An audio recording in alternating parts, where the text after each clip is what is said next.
Society, মানে আপনি বুঝতেই পারছেন কার কথা আমরা বলছি, যেটা পরের বছরই যার ভারতে হতে চলেছে, মানে সেই ব্রিক্স। তাহলে কি এটাকে ভয় পেতে শুরু করে দিয়েছেন কোনোভাবে ডোনাল্ড ট্রাম্প?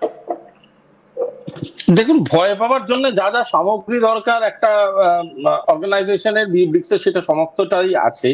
এবং ব্রিক্সের এই সামগ্রী গুলো যেগুলো আছে সেই জিনিসগুলোকে কন্টেস্ট করার ক্ষমতা আমেরিকা কেন কোনো বিশ্বের কোনো দেশের নেই, এবং কোনো দেশের সমষ্টিরও নেই, এমনকি ইউনাইটেড নেশনসেরও নেই, নেটারও নেই।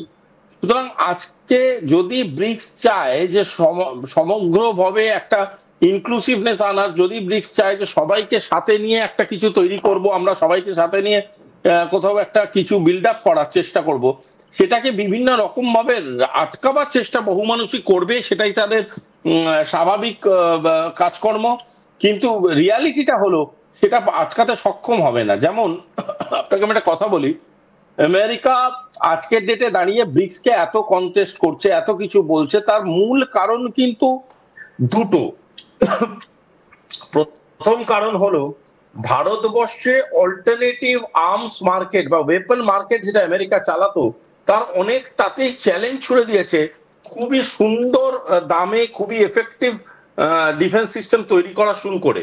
দ্বিতীয় জিনিসটা হলো ভারতবর্ষ বারংবার, যেটা ভারতবর্ষের ফরেন পলিসিতে আমরা চ্যালেঞ্জ হিসাবে পেয়েছি আফটার 60-65, সেটা হলো যে আমরা বরাবরই চায়নার সাথে স্টেবিলিটির কথা তো বলি, কিন্তু একটা ব্যালেন্সের কথা কোনোদিন আসি না।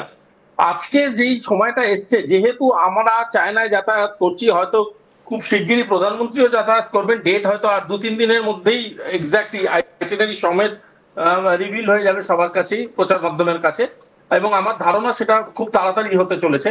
যদি এরকম কিছু জিনিস হয়, তাহলে আমরা যেটা করতে পারি সেটা হচ্ছে creation of A balance theorem. তার মানেটা হলো যে একটা ইভেন স্টিভেন রিলেশনশিপ, যে দেখো ভাই, তুমিও ব্যবসা করো, আমিও ব্যবসা করি, তুমি তোমার শাখার ব্যবসা করো, আমি আমার শাখার ব্যবসা করি, আমি তোমার ব্যবসাটা যাতে সুরক্ষিত থাকে তার ব্যবস্থা করব যথাচিত, তুমি আমার ব্যবসাটাকে যথাচিত সমর্থন করে এগিয়ে নিয়ে চলো। এই ব্যবসার নিরিখে এবার পরবর্তী গ্রাফিক্সটাতে আসবো, সেটা দেখলে পরিষ্কার হয়ে যাবে যে ট্রাম্পের কেন এতটা কাঁপাকাঁপি।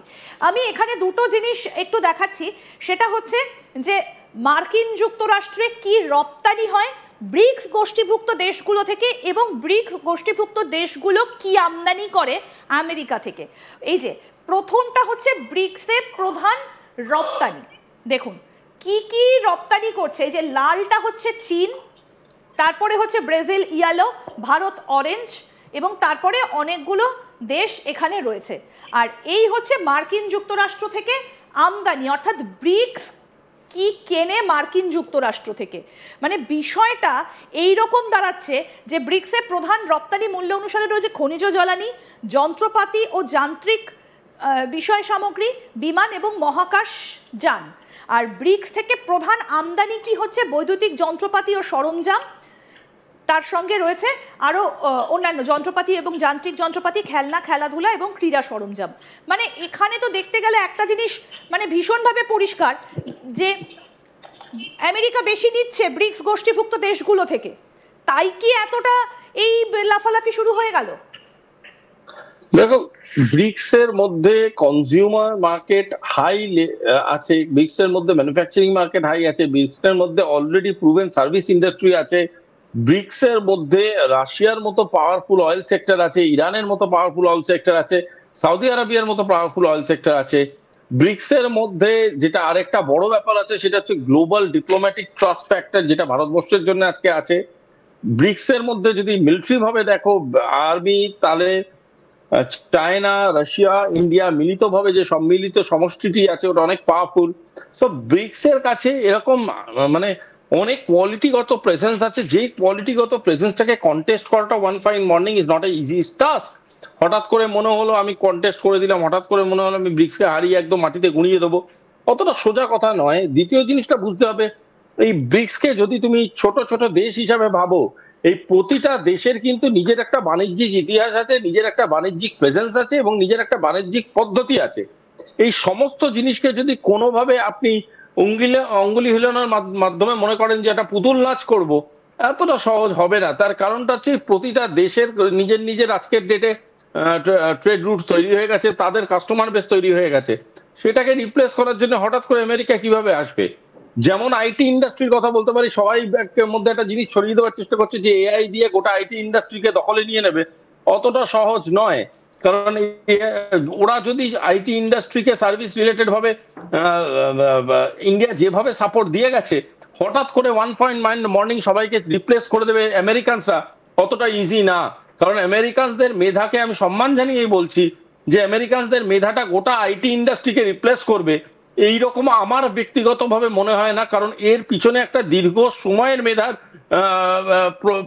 মানে প্রস্তুতি লাগে, যেটা কোথাও গিয়ে মনে হয় বিশ্বের বহু দেশই সেই টক্করে ইন্ডিয়ার সাথে দাঁড়াতে পারবে না।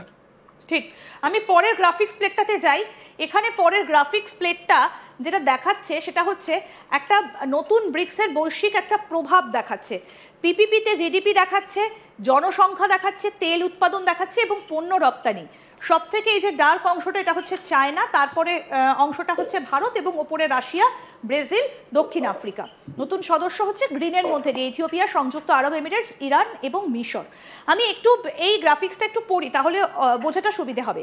জিডিপিতে ব্রিক্সের যে দেশগুলো তার মধ্যে সব থেকে বেশি হচ্ছে চীন, তারপরে হচ্ছে ভারত, তারপরে হচ্ছে রাশিয়া, ওপরে রয়েছে ব্রাজিল, দক্ষিণ আফ্রিকা।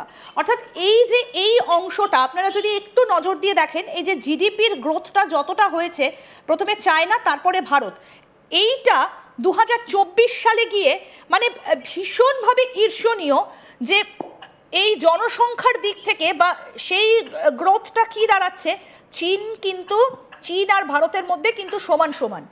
তেল উৎপাদনটা যদি আমরা দেখি তাহলে চীন, ভারত, রাশিয়া, ব্রাজিল, দক্ষিণ আফ্রিকা। তারপরে হচ্ছে পণ্য রপ্তানি, চীন সব থেকে বেশি পণ্য রপ্তানি করে কারণ চীনের মার্কেট সব থেকে বেশি, জনসংখ্যা সব থেকে বেশি, এবং তারপরে খুব স্বাভাবিকভাবেই রয়েছে ভারত। মানে এই যে এই হিসেবগুলো, সুতরাং এই যে একটা ব্রিক্স, এই ব্রিক্সটার ওপর জনসংখ্যা, জিডিপি, আমদানি রপ্তানি, এই সব কিছুতে দেখা যাচ্ছে যে তারা নিজেরা যদি একটা প্যারালাল সংগঠন করে নিতে পারে। এবং আরও একটা গুরুত্বপূর্ণ বিষয় যেটা নিয়ে আলোচনা হচ্ছে সেটা হচ্ছে ব্রিক্স মুদ্রা। তাহলে কি ডোনাল্ড ট্রাম্প বুঝতে পারছেন যে তার দিন শেষ হয়ে যেতে পারে, ডলারকে রিপ্লেস করে দিতে পারে? দেখুন, আপনি যদি ব্রিক্সের সবার বিবৃতিগুলোকে একটু মনোযোগ দিয়ে পর্যবেক্ষণ করেন তাহলে দেখতে পারবেন, অন্তত যদি 5-6 জনের টপ লিডারশিপের স্টেটমেন্টকে পর্যবেক্ষণ করা হয় তাহলে দেখা যাবে সবার স্টেটমেন্টের মধ্যেই বারংবার স্ট্রেস হয়েছে যে শব্দটার, সেই শব্দটা হলো লোকাল কারেন্সি।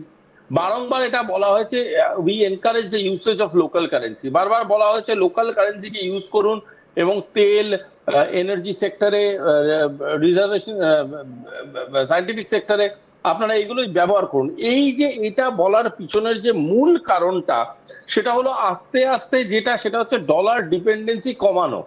আমি আগেও আপনার সাথে বলেছি এবং বারংবার বলছি, সেটা হচ্ছে ডি ডলারাইজেশন যদি হয় সেটা একদিনের মধ্যে কোনোদিন হয়ে যাবে না, হওয়া উচিত না।